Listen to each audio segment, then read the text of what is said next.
આજે આપણે આ જે આવેલા છે ઘૂઘરા ખાવા, એ મને એવું લાગે કે બાર ગામથી છે, તો આપણે આજે એને પૂછી અને રિવ્યુ લેશું કે ભાઈને ઘૂઘરા કેવા લાગ્યા એમ.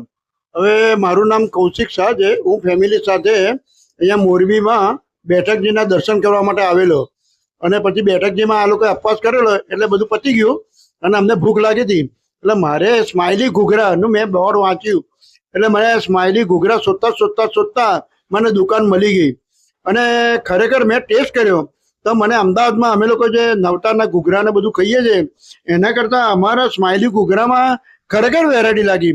It's a different type of taste. એટલે જેવી રીતે સુરતમાં જેવી રીતે અમુક વસ્તુ વખણાય છે, અમદાવાદમાં અમુક વસ્તુ વખણાય છે, ધારો કે ગાંઠિયા, કોઈ ગાંઠિયા રત્ના ગાંઠિયા, પણ અહીંયાના સમોસા ખરેખર બહુ ટેસ્ટી, ઘૂઘરા બહુ સરસ લાગ્યા. આમ તો અમે ગુજરાતીમાં ઘૂઘરા કહીએ, પણ સમોસા કહીએ, ઘૂઘરા કહીએ, બધું એક જ છે, કારણ કે મસાલો અને એમની ઉપરની જે ચટણી નાખી એમાં મને વેરાયટી લાગી. ખરેખર હું એમને ધન્યતા આપું એટલી ઊંચી છે.